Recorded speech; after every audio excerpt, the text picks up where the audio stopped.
O süreç yaşandığında sadece onlarınki ne ilkti ne de sondu. Devrimci hareketine dönük ciddi baskı ve saldırılar vardı. Nasıl bir atmosfer vardı o dönemde? Kısa bir hatırlatma yapacak olursanız. Yani 68 bütün dünyada olduğu gibi Türkiye'de de bir başkaldırı olarak gelişti. Bunu gözle görülen ya da kaydedildiği kadar öğrenci gençlik hareketi olarak göründü ama aslında dipten gelen dalgada işçi sınıfının bir 15-16 Haziran'da zirve yapacağı büyük bir hareketi, işte tiple birlikte sosyalizm düşüncesinin, halkçı kurtuluş fikirlerinin, işte başka pek çok demokratik devrim ya da sosyalist devrim fikirlerinin yaygınlaştığı bir yıl. Hatta köylü hareketinin, yani yoksul köylülüğün batıda ya da Kürdistan'da topraksız köylünün toprakları yani toprak sahiplerinin topraklarına el koydukları ve 68 kuşağının da onlarla birlikte hareket ettiği bir ortamda. Tabii benim tarihsel serüvenim 68'de ortaokulu bitiriyordum. 71 askeri darbesinde liseyi bitiriyordum. Sonra üniversitenin ilk 2 yılını hiç olmasa yani 6 Mayıs örneğin o zaman yaşadım. 12 Mart zaten, yani devlet o zaman, rejim, düzen, 60'larda başlayan toplumsal hareketin generalin deyimiyle sosyal gelişmenin, toplumsal gelişmenin iktisadi gelişmeye aştığı bir dönemde krizini aşmak için askeri faşist darbeye yöneldi. Denizleri idam etme olanağına çünkü ancak o zaman sahip olabileceklerdi. Öyle yaptılar. Belki bunu ilk birinci soruya bağlanabilir. Yani denizlerin idamını gerektirecek suç mekanizmaları yoktu ortada. Tek tek elbette askeri silahlı eylemler vardı. Askeri eylem de değil. Bunun da soruşturulmuş, yani unutturulmuş, tarihe bırakılmış, hesabı bu anlamda sorulamamış bir suçun ilk etap, yani o 30 Mart, sonra 6 Mayıs, daha sonra 18 Mayıs gelecek. Bunlar da cezasızlık politikasının eserleri olarak. Denizlerin, yani bu amaca bağlı bir gelişmenin içinde o zaman isyanın esas ağırlığı batıdaydı.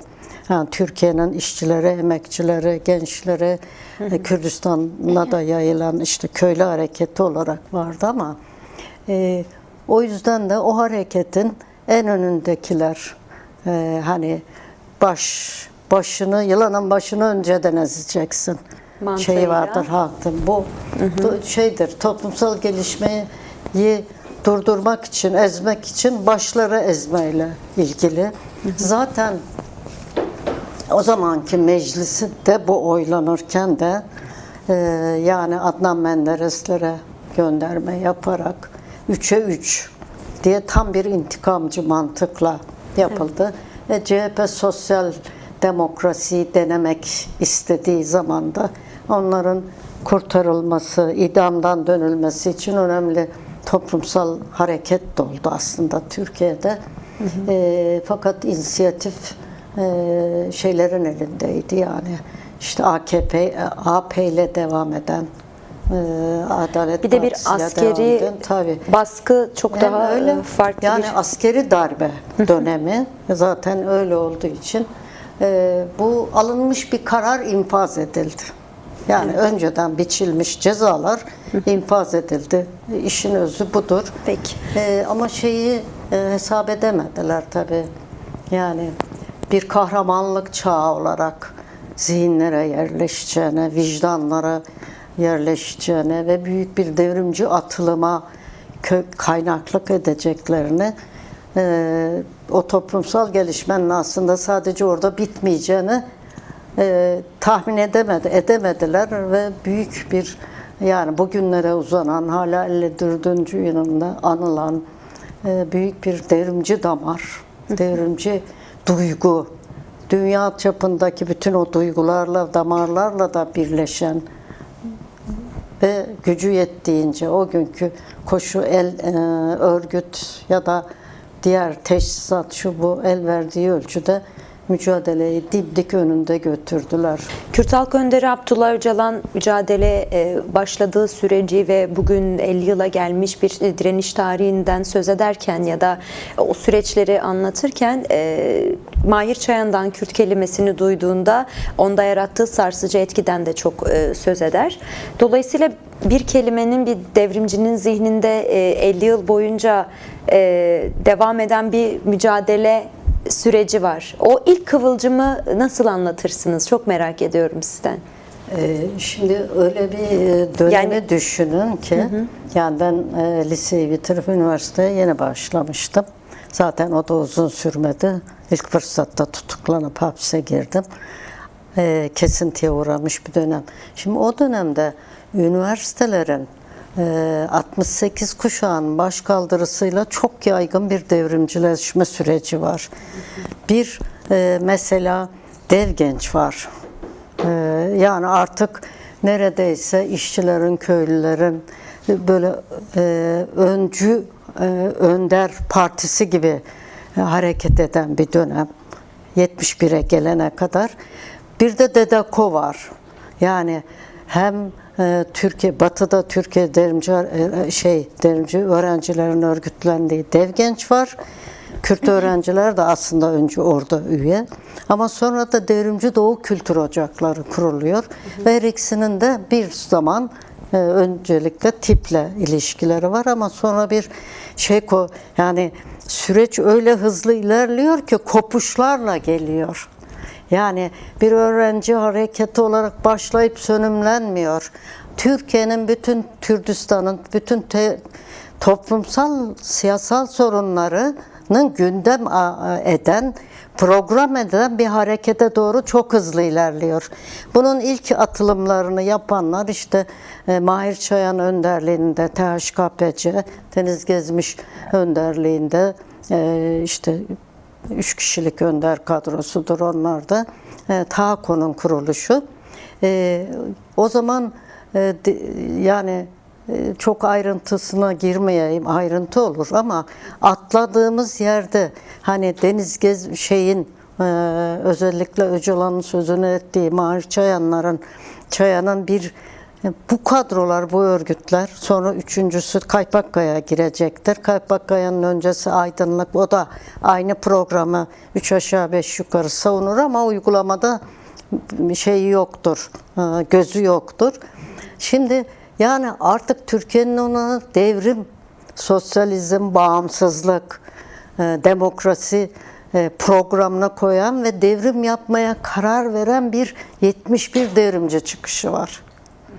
Ve o çıkıştan yani toplumsal ve siyasal koşulları bilen ya da etkilenen ya da işte bunları az çok anlamaya çalışan, yüreği oradan yana atan bütün genç kesimleri peşinden götürdü. Öcalan'ın kendi hayat çizgisinde anlattığı olaylar da öyle bir momentte mutlaka ki onlarla buluşturacaktı.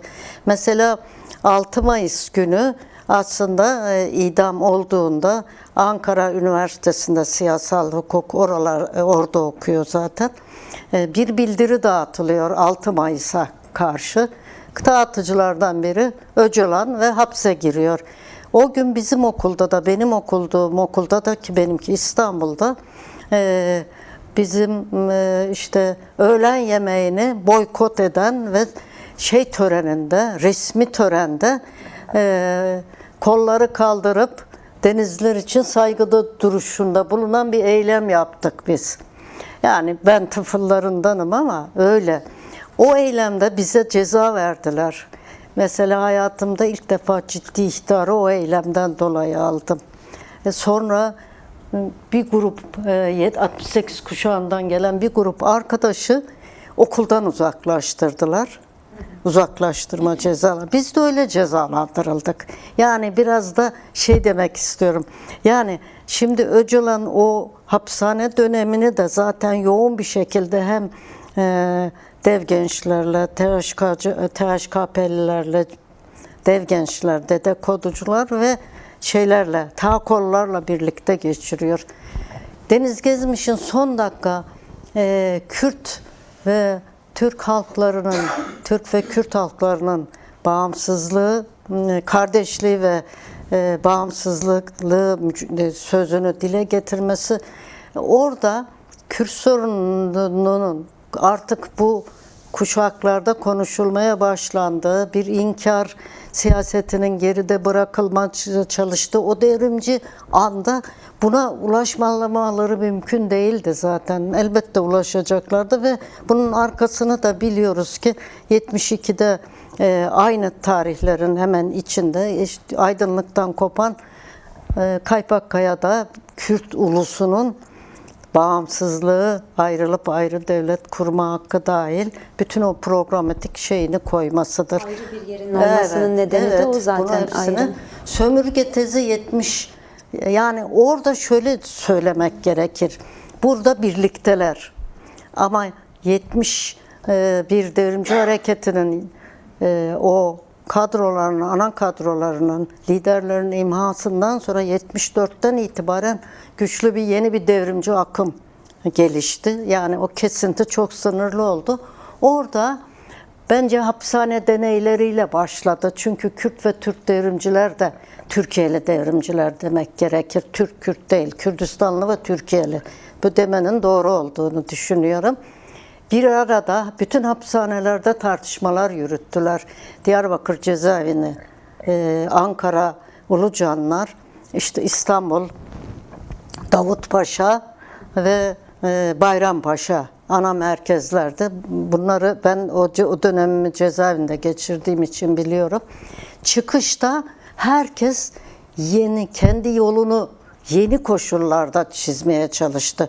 Kürt hareketi özellikle Öcalan'ın şahsında eğer hani oradan 68'den Apocu harekete dediği çizgi, evet tam da oradaki şeyden itibaren bir ulusun bağımsız olarak örgütlenme hakkıyla yok. Birden fazla uluslar bir arada örgütlenip devrim yapsın çizgisi arasında ayrılık başladı. Ve ayrı yürüdüler 79-80'e kadar. 80 bir kırılma noktasıdır. Ondan sonra yine birlikte bir hareketi vardır. Ve zaten ete kana kavuşmuştur. Kürt Ulusal Özgürlük Hareketi PKK'nın önderliğinde.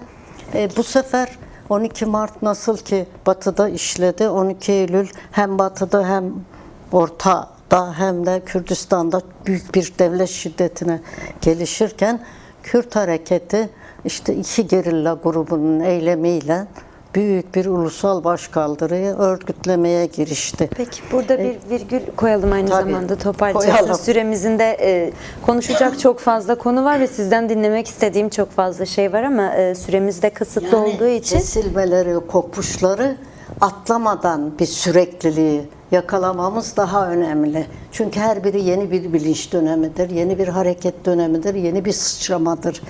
Yeni Yaşam gazetesine Aydın Çubukçu bir röportaj veriyor. Dün hazırlanırken ona baktığımda Deniz Gezmiş'in dar ağacındaki sloganını anlık bir refleks olarak değil, stratejik bir hedefin açıklanması ve aslında Sengül'ün de belirttiği gibi bir öz eleştiri olarak da tanımlıyor. Aydın Çubukçu bu şekilde tanımlıyor. Yani sizce Deniz idam sehpasına yürürken bu sloganla, yani Türk ve Kürt halkının kardeşliğinde söz ederken Türkiye soluna nasıl bir vasiyet ya da bir rota bırakmış olabilir diye. Çok kısa, vaktimiz yok, buna dair bir iki kelam eder misiniz? Sözün kendisi zaten açıklıyor mirası. Türk ve Kürt halkları bir arada. Yani biz bugün sadece Türk ve Kürt halklarından da söz etmiyoruz zaten, Türkiye ve Kuzey Kürdistan bütününde. Bütün Lazlar, Çerkezler, Türkiye'de hani 72 millet denir ya, bütün bu çoğunluğun çoğulcu bir yapıyla bir arada mücadele etmesini savunuyoruz ve gelecek sosyalist ya da demokratik cumhuriyetlerin de bu temelde bu birleşikliği, herkesin kendi hak ve hukukunu temsil edebildiği, yani eşit yurttaşlık temeli üzerinde olsun diyoruz. o günkü mirasın bugüne kadar genişleyerek geliştiğini önce söylemek gerekiyor. İkincisi de daha önemlisi, aslında o miras 70 idamlardan, yani 74'ten sonra başlayan devrimci dalganın içinde de sürekli tartışma konusu. Slogan olarak elbette 90'larda da Kürt Ulusal Hareketi büyük bir kitlesel güce ulaştığı zaman yine Kürdistan'ın, Türkiye'nin bağımsızlığını savunuyorsak Kürdistan'ın bağımsızlığını niye savunmuyoruz diye sol içinde ayrışmalara da konu oldu aynı zamanda. Yani hani demin dediğim gibi öyle dümdüz bir yolla gelmedik. Çok kesintili şeyler. Mesela uzunca süre o mirası gerçekleştiremeyen hala devrimci gruplar var. Yani süreci, çünkü bir Kürt devrimini